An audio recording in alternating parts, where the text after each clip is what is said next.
Welcome to the You Are It podcast. My name is Alejandra Orozco. I am a social science researcher and an energy healer. You Are It has been created to support you in expanding your perception of reality. You are loved and absolutely deserving simply because you are, not because of what you have accomplished. Join me and be ready to transform your beliefs and approaches as you enter the flow of becoming one with your highest good and your highest purpose. Celestial beings look up to you, for you have chosen to experience duality in order to rediscover your light. Today, we explore how duality helps you realize that as light, you are powerful beyond measure.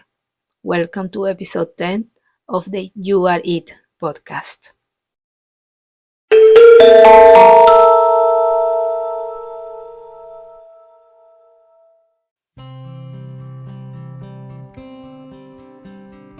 We are in a very dense reality. Of course, this reality we are in is not what we are or who we are. By now, we know that we are these infinite eternal beings on this journey of discovery. At this level, the true discovery is to understand the nature and purpose of duality. Duality can be seen as the fabric of this material realm that allows you to experience contrast. And why do we want to experience contrast?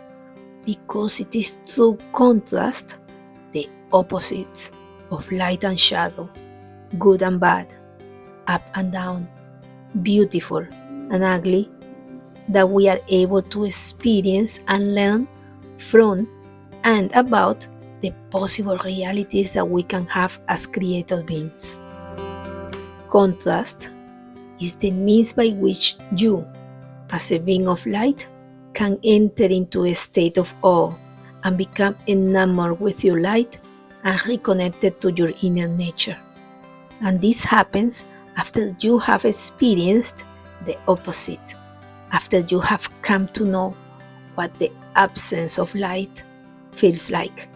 In other words, after you have been immersed in duality. There is an interesting phenomenon that we can all relate to.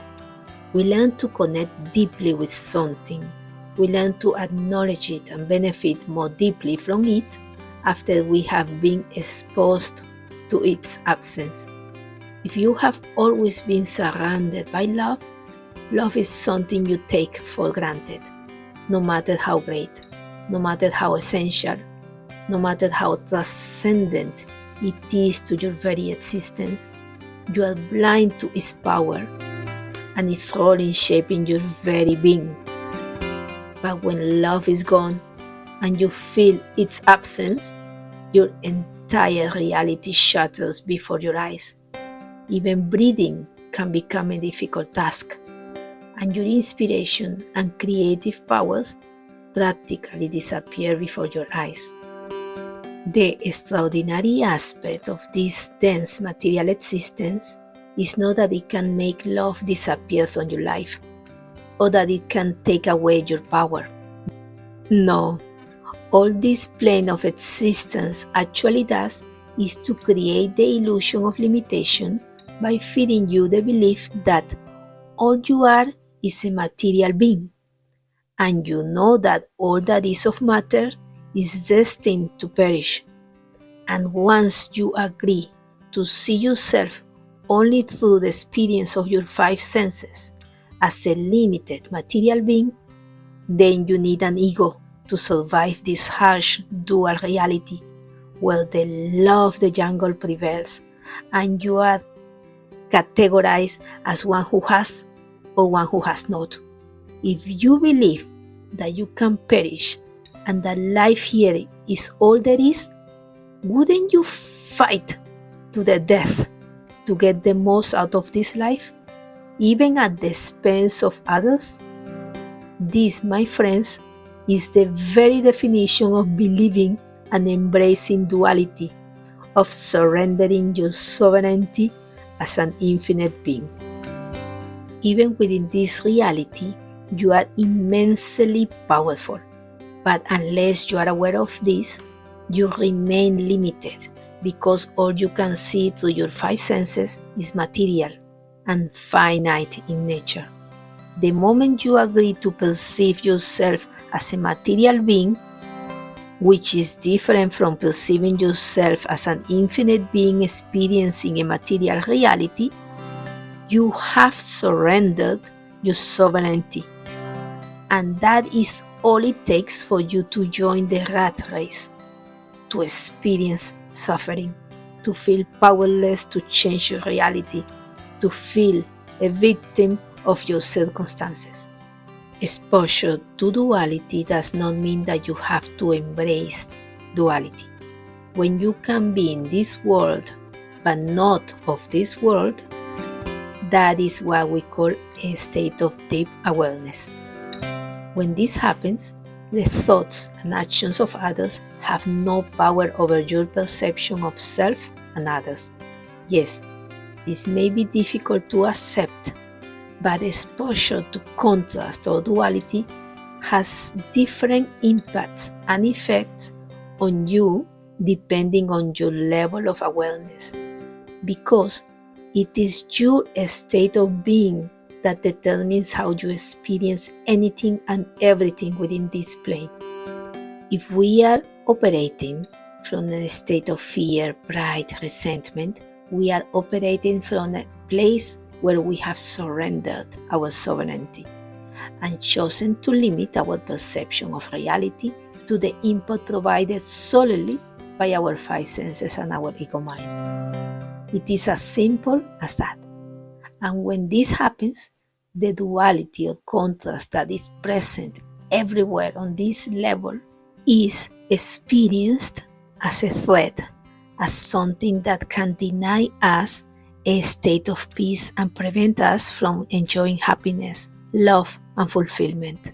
So, how do we go about navigating duality to support our growth and expansion when we often find ourselves in emotional states that drain our life-giving energy, such as when we feel anger, fear, resentment, pride, depression, and the like? And because of our conditioning, upbringing, culture, and beliefs? This is a critical question. From past episodes, we know that awareness of where we are emotionally and the discovery of subconscious limiting beliefs allow us to grow in awareness. And once we see the baseless nature, the absurdity of beliefs that limit our perception, we are empowered to release them and move into higher states of being. But how does this work? In fact, there is a very important process in our inner state of being that shapes our experience of duality, that allows us to benefit from it or to completely resent it and resist it. And this process has to do with our level of resistance to life as it is perceived through our five senses. It has to do with our level of judgment or condemnation of the experiences that are happening before our eyes, in our families, in our bodies. You see, the thing is that duality is the very fabric of this reality that we are in. How do you allow it to serve you best? Because it is here, and it is here to stay and to serve your expansion and your transformation, to support you in rediscovering the divinity of your being. Really, this is so cool. What is here to support you in falling in love with the peace that you are. Hate is here to awaken you to the love that you are. So, the very process that can allow you to transform something is to stop resisting it, to stop denying its existence, and to move towards dropping all judgment of it. In this case, the something we're talking about is duality itself. Let us explain this a little more. From the moment we are born, we begin to develop resistance to various aspects of reality based on what we find desirable and undesirable. The problem here is not that once you identify the darkness, you choose to move towards the light. No, because that is part of the process of discernment. So there is no problem in discerning light from darkness. In discerning that which is conducive to your upliftment from that which can marginalize you from your own light. Resisting duality actually means that you have gone from discernment to a state of judgment, which means condemning what you don't like, rejecting, excluding, and seeing things and people as lower or in a different category than yours. And once we have accepted the illusions of this duality, we have surrendered our sovereignty. We have chosen to embrace belief that deny the divinity of everything and everyone in creation. When we don't see others as worthy or as divine in nature as ourselves, we divide, we exclude, we condemn, and we embrace the notion that in order to survive, it is okay to use a gun, to walk over others, to win at all costs.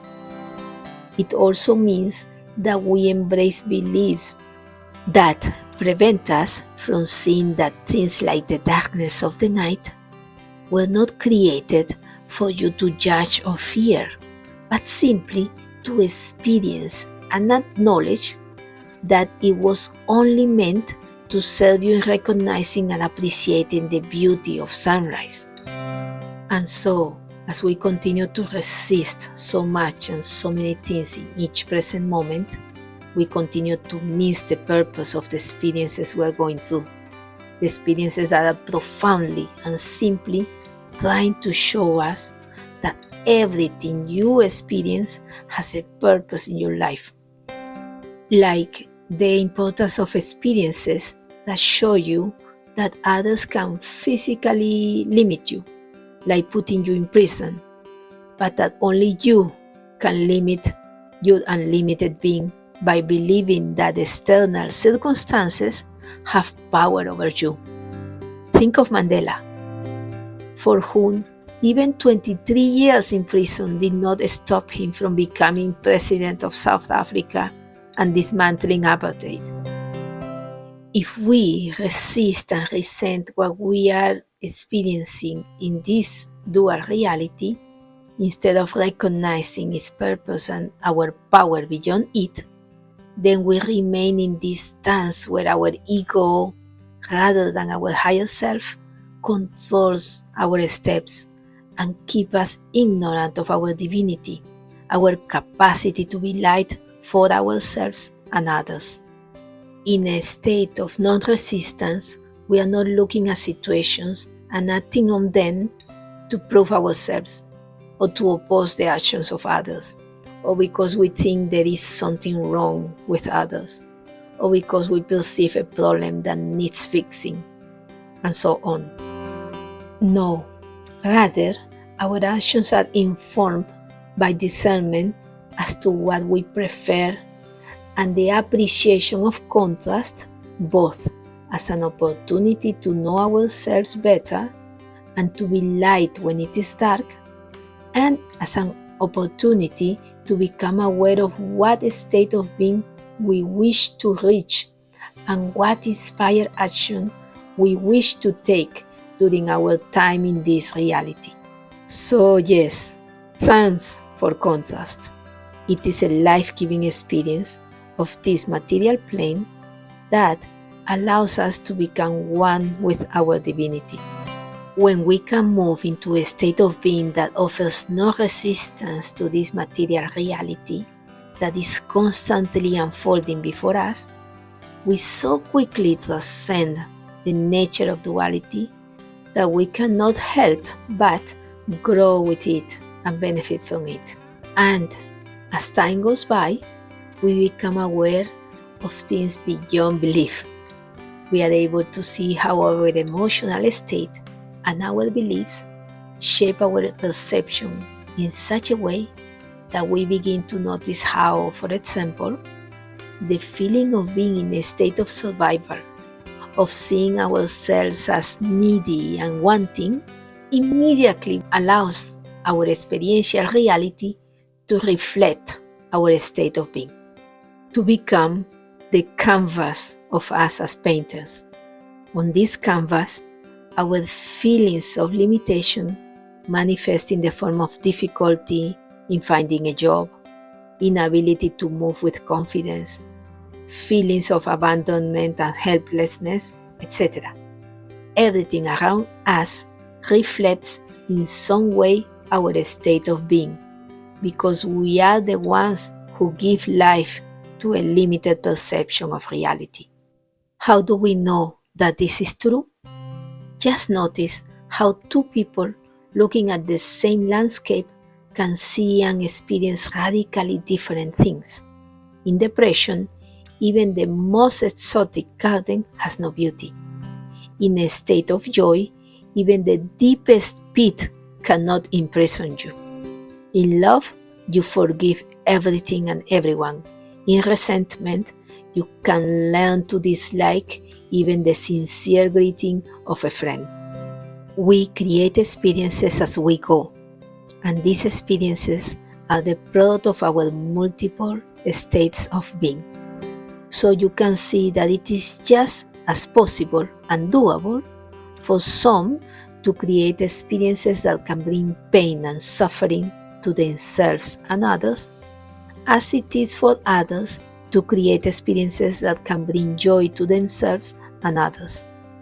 These are all possibilities available to us as created beings, depending on our state of being.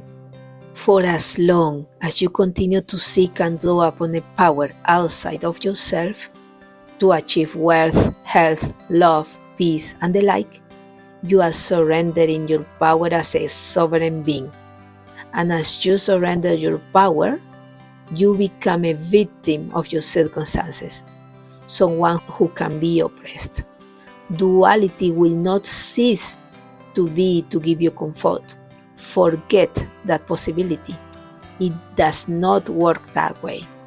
Duality has never had any real power over you except the power you have chosen to give it. Like the baby elephant once tied to a post for a while. No matter how big and strong it becomes, it will make no attempt to free itself until it acknowledges its own power and strength. It will not be able to transform its experience. And transforming his experience can be as practical as transforming his perception of himself and the reality he's in. This is indeed a fascinating subject.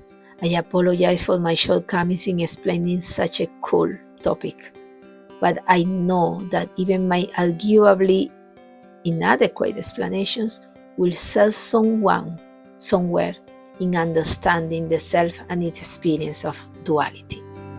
Let the experience of lovelessness open you to the reality that you are the very essence of love, that it all comes from you, that it is all meant to awaken you to the perfection and beauty of your being. And the same with all other so-called negative experiences. Remember that in order for us to see and experience oppression in this world, we must have the belief that we can be oppressed. If we think about it, wow, we can see that believing that we can be oppressed is like believing that a bullet can kill the sun. This world is part of a perfect design where everything is first a thought that then takes material form. The material form that you see is connected to your state of being. Your experience in this moment allows you to become aware of your state of being. And once you become aware, you awaken. As you awaken, you let go of your resistance to the reality before you. You surrender to the pain as well as to the joy. You move beyond judgment because you see the perfection of the design. There is nothing to condemn. There is nothing to resent. As you awaken to your power as the creator of your experiences, you become sovereign. You become empowered to graduate from the experiences of duality, even while you are in this reality. Verily, thank God for duality.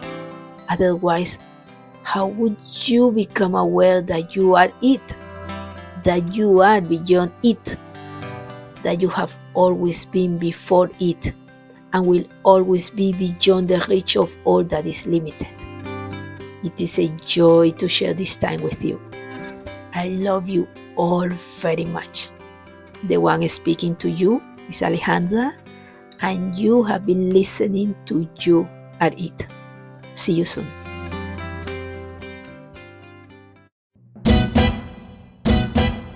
Rumi once said, "You search the world for treasures, but the real treasure is yourself." This is the essence of our message on the You Are It podcast. You are the treasure waiting to be discovered or enjoyed. You are the flame that never consumes itself and the light that shines everywhere. Now you are home. Please know that you are most welcome. Stay tuned as we look forward to sharing something of value on every episode.